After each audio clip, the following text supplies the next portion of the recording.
Olá, queridos, graça e paz. É um prazer falar com você. E hoje nós vamos falar um pouquinho sobre eclesiologia. Nós vamos falar da igreja. É importante nós pensarmos isso. A palavra igreja, ela é eclésia, que é chamada para fora. Entender os sentidos e os significados da igreja é justamente compreender o projeto e a ação de Deus em favor da humanidade. Toda vez que a gente fala, por exemplo, de igreja, é comum que a gente se remeta a nossa cabeça ou a nossa mente ao prédio. Mas quando a gente olha, por exemplo, para o contexto da Bíblia Sagrada, do Novo Testamento, o que a gente tem, de fato, em verdade, é Jesus olhando para os discípulos e dizendo: Eu edificarei a minha igreja. Ou seja, Jesus estabelece um princípio de que igreja é gente, igreja são pessoas. O prédio é o local da instituição, é o local onde essa igreja se encontra, se capacita, mas na realidade é impossível pensar igreja sem pensar em pessoas.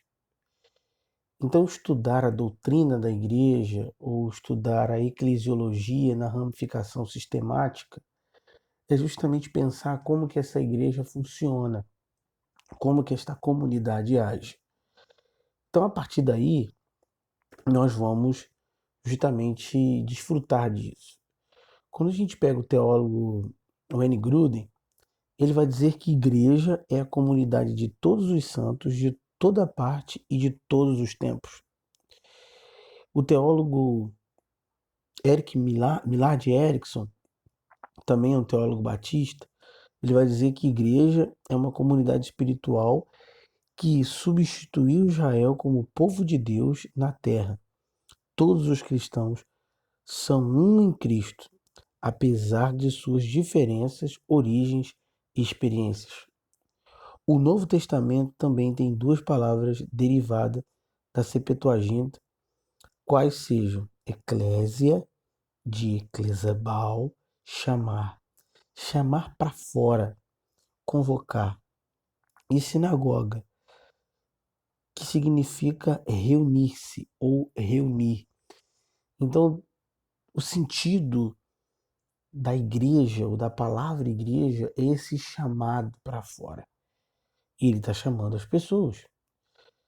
Nós, na nossa compreensão e declaração, nós entendemos que a igreja é sim uma comunidade de gente, gente salva, gente lavada e remida no sangue de Jesus.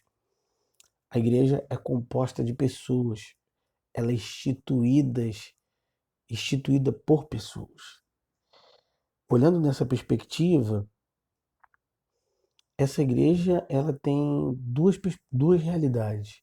A gente tem a ideia da igreja local e da igreja universal. Quando a gente fala da igreja local, a gente está falando de uma igreja direcionada. Por exemplo, quando a gente pega o Novo Testamento e vê João direcionando uma carta à igreja de Éfeso, aí a gente tem a igreja local. A sua igreja, ou a igreja, independente da sua denominação que você pertence, nós chamamos de igreja local. A igreja universal, aí eu vou usar novamente o exemplo de Pedro. Quando Pedro escreve a sua carta, ele diz aos irmãos e aos santos e também aos dispersos em toda a Capadócia e na Ásia Menor. Pedro não direciona especificamente a sua carta a um grupo, num local. Ele está falando a todos os santos. Então ele está conversando com a igreja universal. Então a gente tem essa igreja local e igreja universal. Uma outra característica que teologicamente nós damos à igreja é o conceito de igreja visível e igreja invisível.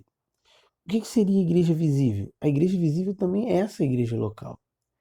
A igreja invisível é essa ideia de uma igreja que está em toda parte, em todo lugar. E aí a gente ainda vai ter um conceito de igreja militante, que é essa igreja que está aqui militando a vontade e a missão de Deus, e tem a igreja triunfante, que é esta igreja que gozará da glória eterna e gloriosa do nosso Senhor. São conceitos que vão estruturando e estabelecendo o conceito da igreja nessa doutrina eclesiológica. Na eclesiologia também, a gente trata um pouco das figuras. São inúmeras figuras que o Novo Testamento trata acerca da igreja. Eu separei algumas. No Novo Testamento, na carta que Paulo escreve a Éfeso, a Corinto, a gente percebe a igreja sendo conhecida e percebida como o corpo de Cristo. E eu acho importante isso. Por exemplo, quando o apóstolo Paulo vai dizer que Cristo é a cabeça e a igreja é o corpo, e os inimigos ali estão debaixo dos seus pés, dá esse conceito de ligação, de sinergia, né, entre Cristo e a igreja. Paulo não põe Jesus como a cabeça, ou cabeça, mas como a. Essa questão da ideia de um Jesus que está ligado diretamente numa relação vital com a igreja. Então, nós somos o corpo. Paulo também vai salientar com mais veemência que a igreja agora, em detrimento a Israel, passa a ser esse povo de Deus, ligado a Abraão, também como filhos de Abraão, mas agora ela assume esse lugar, esse posto de povo escolhido, de povo amado, de povo chamado e de povo comissionado. Uma outra figura da igreja é a questão do templo do Espírito. Paulo constantemente vai falar desse templo e vai falar dessa questão do Espírito que habita na coletividade da igreja, na individualidade dos membros da igreja e atua na igreja para trabalhar e fazer com que essa igreja esteja capacitada, revestida e operosa no mundo presente. Essa igreja também, por Paulo, é conhecida como noiva. E a gente percebe isso com clareza em Apocalipse capítulo 22, verso 17, quando João vai dizer que o Espírito e a noiva dizem vem. E ele está fazendo referência à igreja. À igreja. Uma outra questão que a gente percebe também no conceito eclesiológico, que a gente entende razoavelmente as estruturas e as ações administrativas da igreja em si, é o conceito de governo. Quais são os tipos de governo da igreja? Quais são as maneiras que as comunidades locais foram escolhendo com o passar do tempo para administrar ou desenvolver a administração daquela comunidade? A gente tem o governo episcopal, que é o governo que adota a ideia e o conceito de estabelecer ali um bispo que tem responsabilidade por todo aquele colegiado. Então, uma das igrejas protestantes que usaram isso com muita clareza é a igreja metodista, que tem ali o bispo primaz, né? E algumas outras têm o superintendente, ou que eles chamam de SD, mas que toda a administração funciona a partir desse conceito de bispado, né? A própria Igreja Católica também tem um bispo, e esse bispo máximo é o Papa, né? O Vicário de Cristo. Um outro modelo de governo, e muito usado na estrutura presbiteriana, dos nossos irmãos calvinistas, é o governo presbiterial, que eles têm a figura do pastor, do diácono, mas tem um conselho que eles vão chamar de presbitério, que é responsável pela administração da igreja e, sobretudo, opera toda a ação administrativa na comunidade local e também, de forma geral, em relação às outras comunidades, porque esse conselho existe em instâncias maiores do que as instâncias da igreja local. Uma outra característica de governo é a ideia do congregacional. No governo congregacional, a administração é conhecida como democrática, porque a autoridade emana da assembleia, Nesse caso, ainda que a figura do pastor e do diácono tenha característica de oficial, a assembleia reunida e numa reunião ordinária ou extraordinária reconhecida, ela é soberana em detrimento a uma decisão monocrática do seu presidente. Mas existem igrejas também que optam por não ter governo ou não ter nenhum tipo de administração. E algumas delas costumam dizer que elas escolhem serem administradas e governadas pelo Espírito Santo.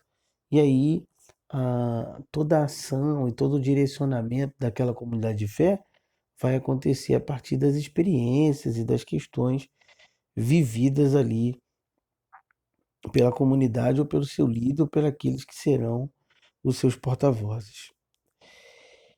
E aí a gente faz a seguinte pergunta: qual é o propósito da igreja?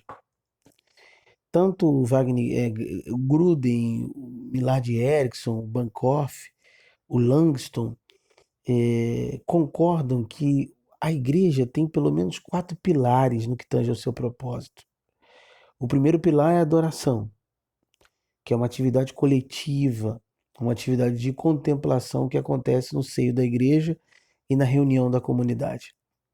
O segundo pilar é a evangelização, que é a proclamação, né, a pregação da palavra e o testemunho de vida dado em face aos relacionamentos vividos pelos membros dessa comunidade de fé. Em contrapartida, a gente tem uma outra finalidade, um outro propósito para essa comunidade, que é a edificação.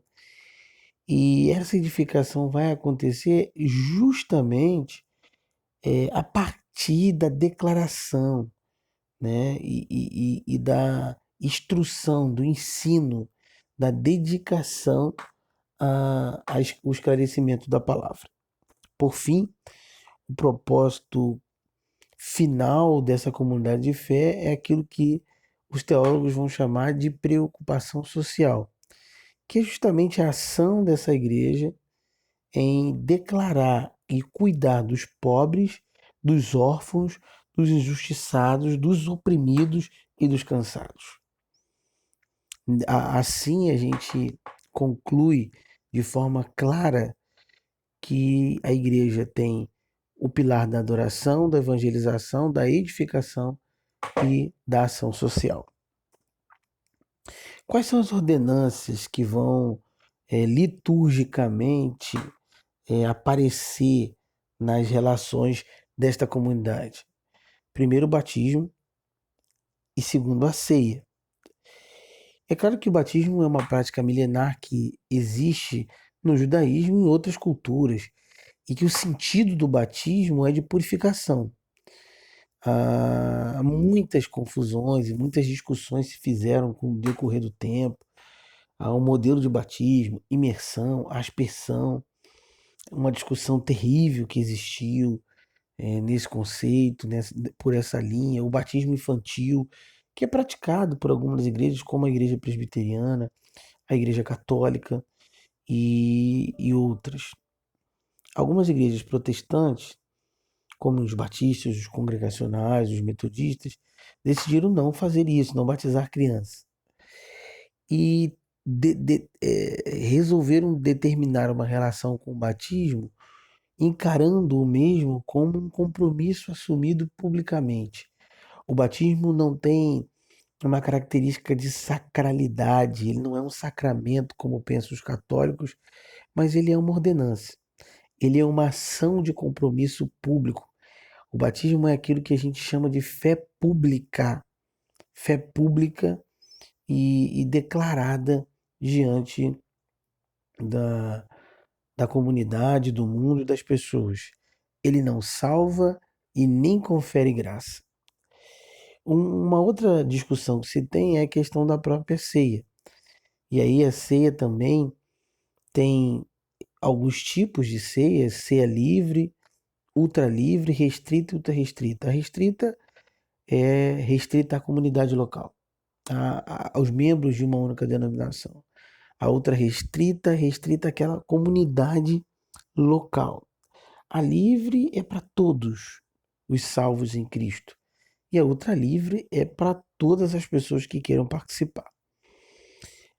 A responsabilidade no ato da ceia é de cunho pessoal a partir daquilo que Paulo diz do conceito de o homem examinar-se a si mesmo. E além disso, uma confusão que existia também há algum tempo é a ideia da transubstanciação com substanciação. Transubstanciação, os elementos transformam em, no corpo de Cristo. Consubstanciação, os elementos contêm. O que se decide com o tempo, a partir da reforma, é que a ceia não tem essa característica nem de se transformar, nem de conter. Ela é um memorial. Ela está ali para rememorar, para trazer à memória o que Cristo fez na cruz. Essa igreja também vai ter a ideia da disciplina. E essa disciplina vai caminhar sobre 3 viés. O viés formativo, que é aquele que o pastor opera a partir do púlpito, pregando. O corretivo, que é uma ação mais direta, né, ao indivíduo ou ao grupo. E tem o cirúrgico, que é um ato de desligamento. Um texto muito famoso sobre isso é o texto de Mateus 18, que dá justamente esse processo direto de, de informação, de correção e de cirurgia. É uma questão muito visível e a disciplina sempre fez parte na vida da igreja, tanto em relação aos apóstolos, em relação aos pastores, aos presbíteros, aos líderes e aqueles que de algum jeito desistiram, não quiseram caminhar mais na comunidade de fé. Os principais ministérios desta igreja, que ocupam a estrutura da igreja, além de todos os dons espirituais e as capacitações que o Espírito vai dando aos membros, são pastor, diácono, e a gente vai ter ali os ministérios, os chamados dons de ministério, que é o profeta, mestre, evangelista e pastor. Em algumas igrejas, o que se considera, no caso da Igreja Batista, pastor e diácono, outras já consideram toda aquela estrutura de pastor, mestre, de presbítero, diácono e todas as coisas mais. Logo, o que nós olhamos para a Bíblia Sagrada e percebemos com muita verdade é que esses ministérios são dados à igreja com o intuito de capacitar os santos para que os santos cumpram a tarefa deixada por Cristo. É isso que Paulo deixa registrado ali em Efésios capítulo 4, verso 17. Bem, queridos, assim nós chegamos ao fim da nossa aula de eclesiologia. Espero que você tenha captado e, evidente, eu sugiro que você investigue, né, nos livros de teologia sistemática. Nós temos um livro, os livros que citei aqui, de Wagner Gruden, de Millard Erickson, um livro de Bankoff, que é um teólogo presbiteriano sistemático. A gente tem Augusto Strong, que é um teólogo batista também sistemático, que norteiam, né, e tratam a ideia de uma forma bem embasada, bem estrutural, bem fantástica acerca da igreja e da sua função e, sobretudo, da sua obra aqui. Espero que você tenha um bom estudo e que você mergulhe ainda mais na história e na vida da igreja. Deus te abençoe. Até o próximo vídeo.